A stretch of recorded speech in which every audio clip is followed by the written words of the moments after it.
It was a cold November night when Mark settled into his routine as a security guard for the old Havenwood Mall. Once a bustling shopping center, the mall had seen better days and now sat eerily quiet, with only a few stores still operating. Mark had taken the job for the solitude. He liked the idea of working alone. What he didn't expect was the creeping unease that came with the stillness. The shift began uneventfully, as it usually did. Mark made his rounds, his flashlight beam cutting through the dimly lit hallways. The shops were shuttered, and the only sound was the hum of the fluorescent lights overhead. He had a thermos of coffee and a small portable radio that played soft static more often than music. Around 1 a.m., as he returned to the security office, something on the surveillance monitor caught his eye. On the screen, in the west wing of the mall, a single mannequin stood in the middle of the hallway. This wasn't unusual. Stores sometimes moved their displays around. Still, something about it felt off. Mark grabbed his flashlight and went to check. When he arrived, the mannequin was gone. Mark scanned the area, his flashlight darting over empty benches and closed storefronts. His breath fogged in the cool air, and the silence seemed heavier than before. Dismissing it as a trick of the cameras, he returned to the office. Yet, as soon as he sat down, the same mannequin appeared again, this time on a different monitor, in the food court. He felt a shiver run down his spine. Determined to prove to himself that nothing strange was happening, he headed to the food court. It was deserted, as he expected. He walked the perimeter, shining his light into every corner. Nothing. But as he turned to leave, he felt it, a slight shift in the air, as if someone had just moved behind him. "Hello," he called out, his voice echoing. No response. Mark quickened his pace back to the security office. For the next hour, the cameras were quiet. He tried to convince himself that his mind was playing tricks. Then, at 3:10 a.m., he heard it, a faint scraping sound coming from the east wing. It was rhythmic, deliberate. Mark hesitated but knew he had to investigate. The sound grew louder as he approached. It led him to a maintenance corridor he rarely used. The door was slightly ajar, a sliver of light spilling out. Mark pushed it open, his flashlight revealing a long, narrow hallway lined with storage rooms. The scraping sound stopped abruptly. "Is someone there?" he called.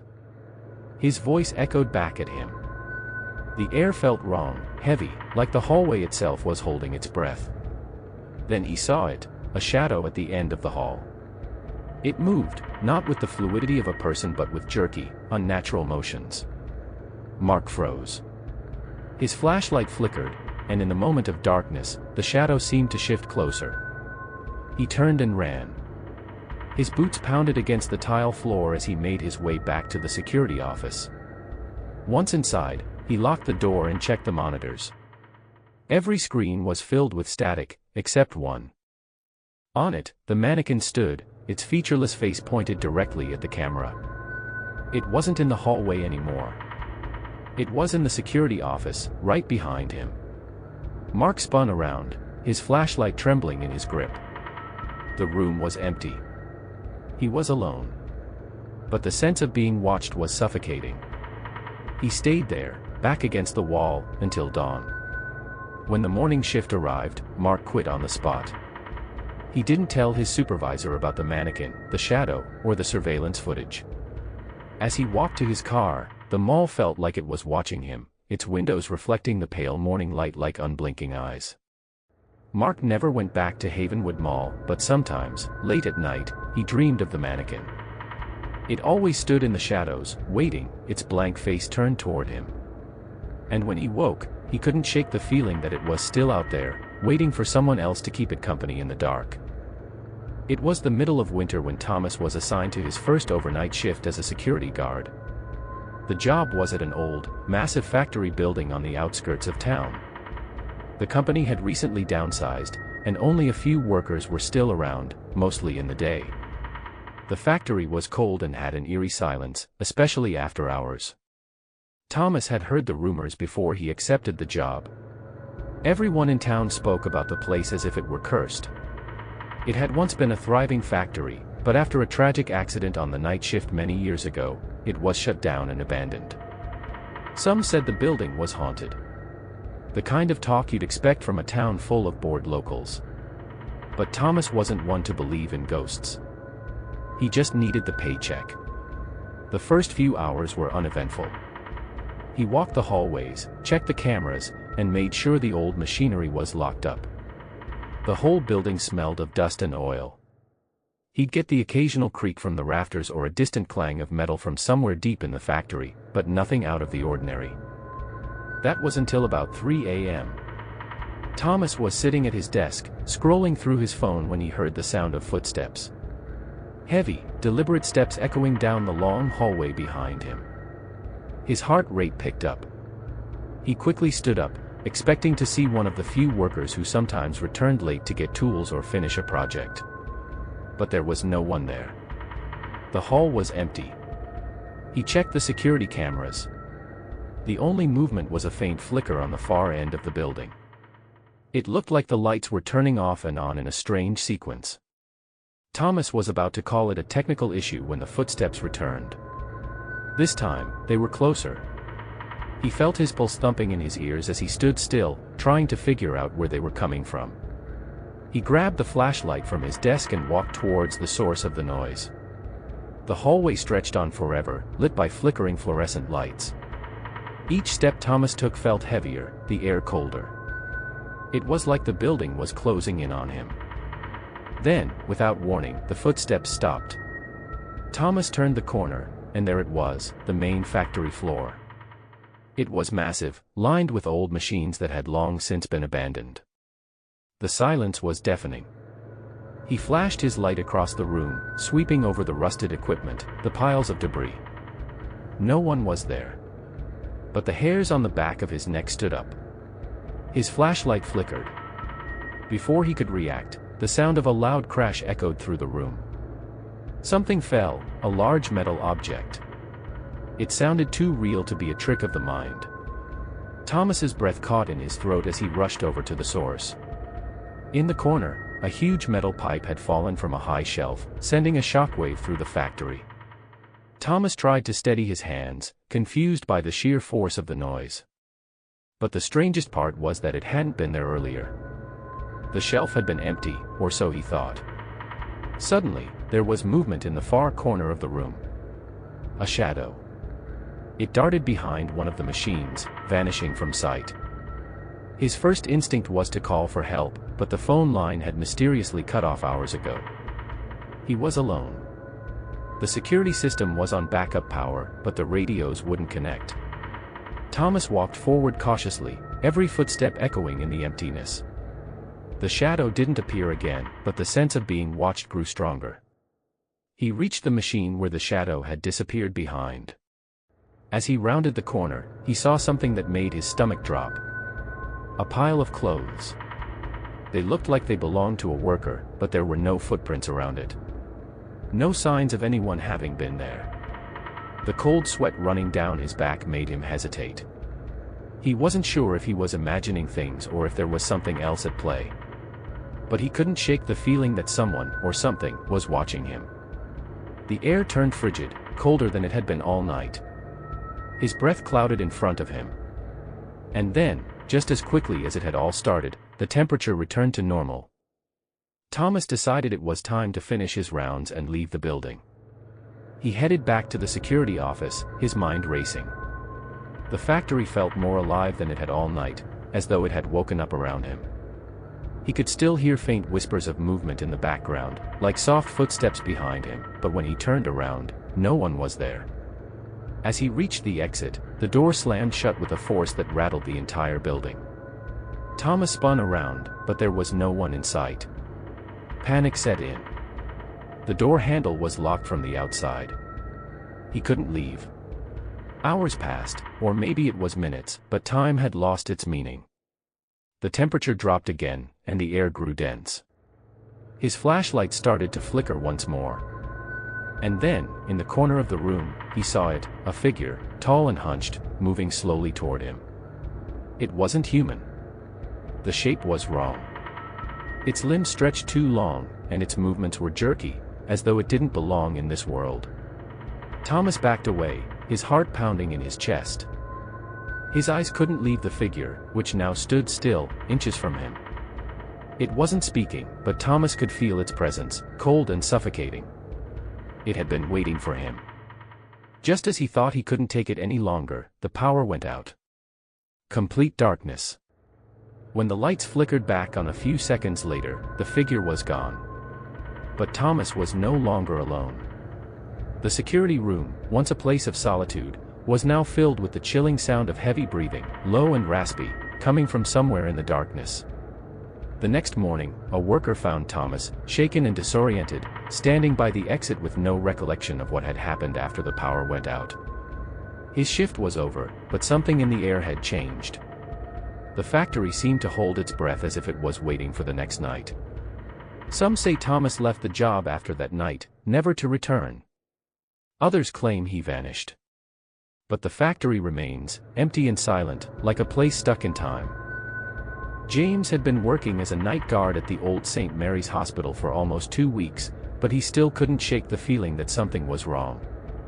The building, though no longer in use, was still maintained, its hallways waxed and its windows cleaned, but it felt abandoned in more ways than one. It had been years since the hospital closed, after an outbreak of a mysterious illness left many of the staff and patients dead. The hospital was left to decay, but rumors circulated about strange occurrences within its walls. Some said they'd seen figures walking the halls, others whispered about voices echoing in empty rooms. James had heard it all before, and as a practical man, he didn't believe in ghosts or any of the supernatural nonsense. But his first night there made him rethink everything. The building was huge, a labyrinth of hallways, rooms, and stairwells. His job was to patrol every floor, check the old offices, and make sure no one was sneaking around. The old security cameras worked, but the screens flickered constantly, adding to the atmosphere of decay and abandonment. That first night, things seemed ordinary. James walked through the hallways, his flashlight cutting through the darkness. The sound of his boots echoing off the tile floors was the only thing breaking the silence. It wasn't until about 2 a.m. that something strange happened. He was passing by room 402, a patient room on the second floor. It was locked and sealed, the door covered with yellow police tape, as though it had been sealed off for years. But tonight, the tape was slightly undone. Intrigued, James cautiously approached. The door creaked open. Inside, the room was pitch black, but James could just make out the outline of an old hospital bed against the far wall. It looked abandoned, like everything else in the hospital. But then, out of the corner of his eye, he saw movement. A shadow. He froze.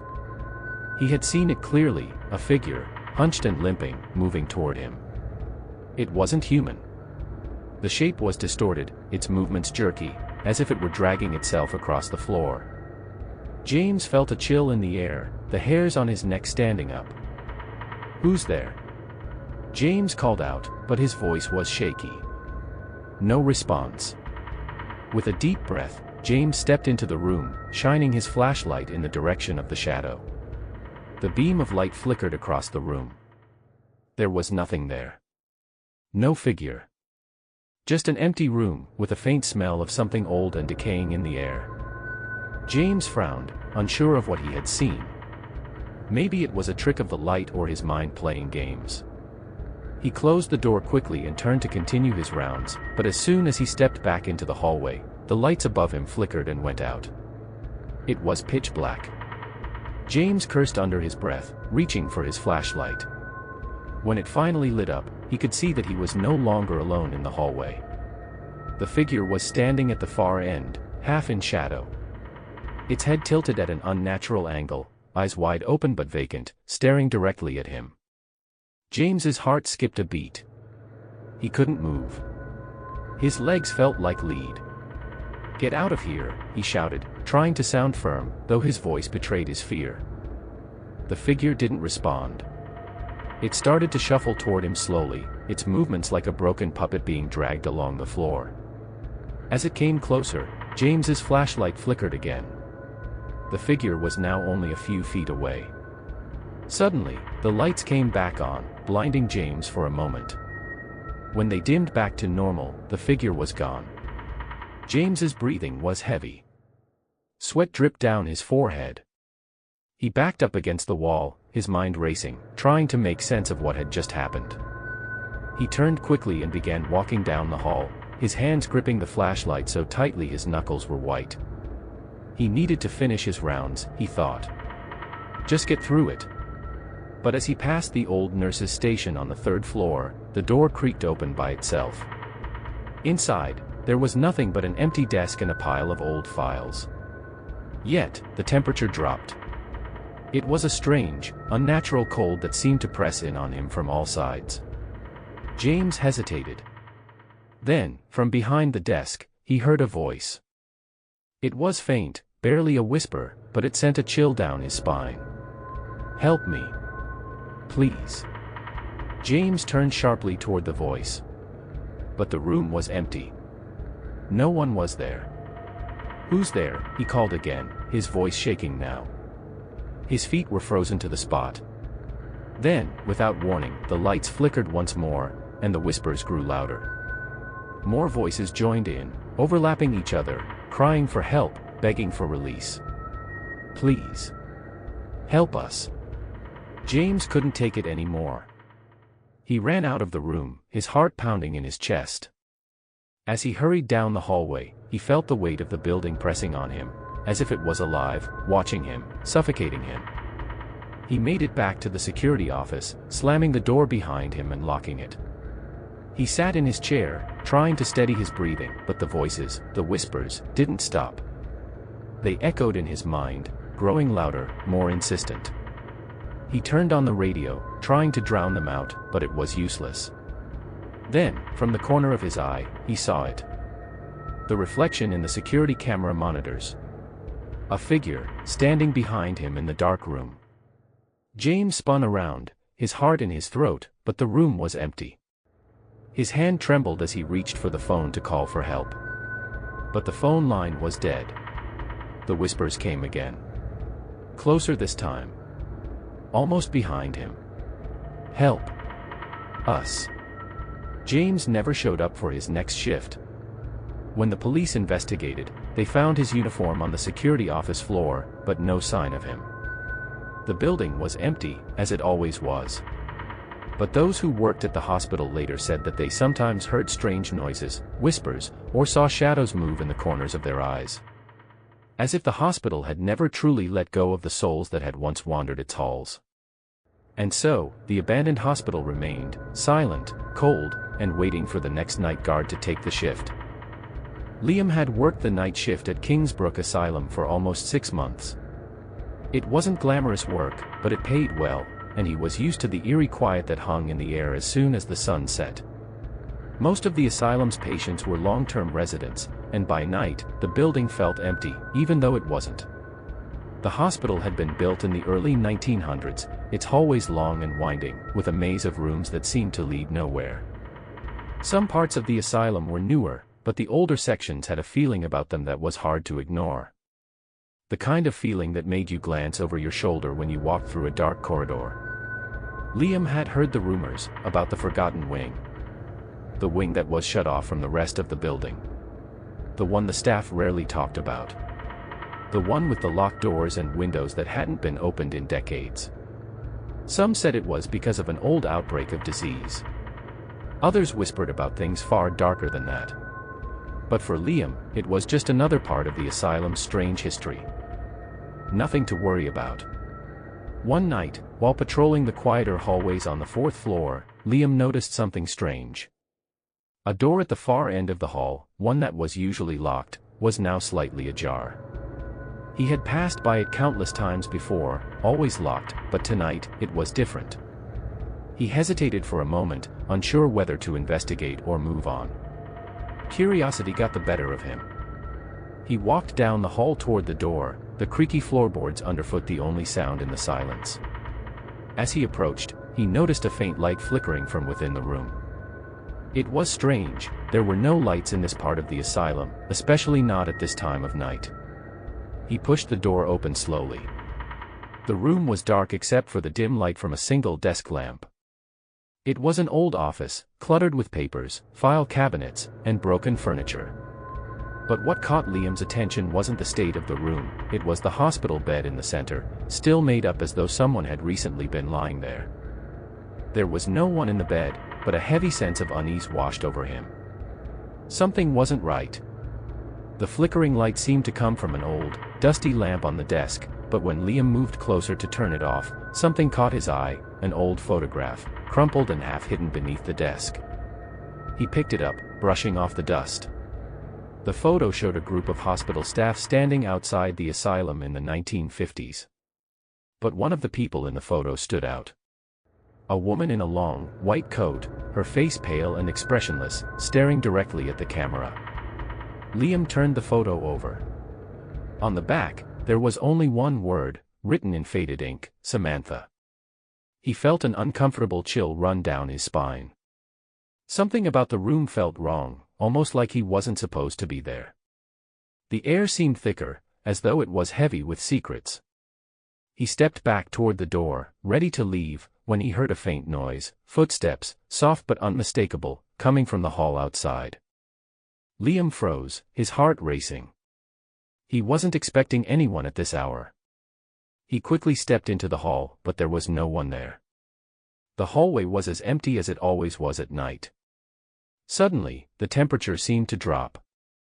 A cold draft blew through the corridor, despite there being no open windows or vents. Liam's breath came out in visible puffs as he looked around, trying to make sense of what was happening. The building seemed alive in a way it hadn't before, too many things out of place. He turned to head back to the security office, but as he passed the door to the forgotten wing, it creaked open on its own. His flashlight flickered, and in the brief moments of darkness, Liam saw something move inside, just a shadow, but it was enough to make his blood run cold. He turned quickly and rushed back to the security office. His heart pounded in his chest as he locked the door behind him, but something didn't feel right. The air was still cold, and the whispers in the building seemed louder than usual. They echoed through the hallways, faint but growing stronger, as if they were calling to him. The rest of his shift felt like an eternity. He couldn't shake the feeling that he was being watched. Every creak of the floor, every flicker of the lights, seemed to carry some hidden meaning. At one point, the security monitors blinked out, and when they came back on, the forgotten wing was clearly visible on the screen. The hallways were empty, but the figure of the woman, the one from the photo, stood at the far end of the corridor, her face pale and expressionless, just like in the picture. Liam tried to tell himself it was just his mind playing tricks. But the feeling of being watched never left him. He finished his rounds as quickly as he could, leaving the building before the sun rose. The next morning, Liam couldn't shake the events of the night. He found himself thinking about the photograph and the woman's face. He decided to look into the history of the asylum, to see if he could find any information about the woman named Samantha. What he found was disturbing. Samantha had been a nurse at Kingsbrook in the 1950s. She had been assigned to the Forgotten Wing, which had once housed some of the most dangerous patients. But she had mysteriously disappeared one night without a trace. The official records listed her as missing, but no one ever found out what happened to her. The room where Liam had discovered the photograph had once been hers.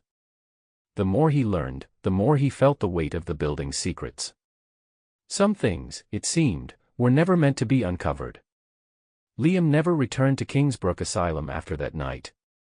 His last shift had been his final one. The building remained, abandoned, its dark corners hiding the stories of those who had come before. The Forgotten Wing, locked and sealed once again, waited for the next person curious enough to open its door.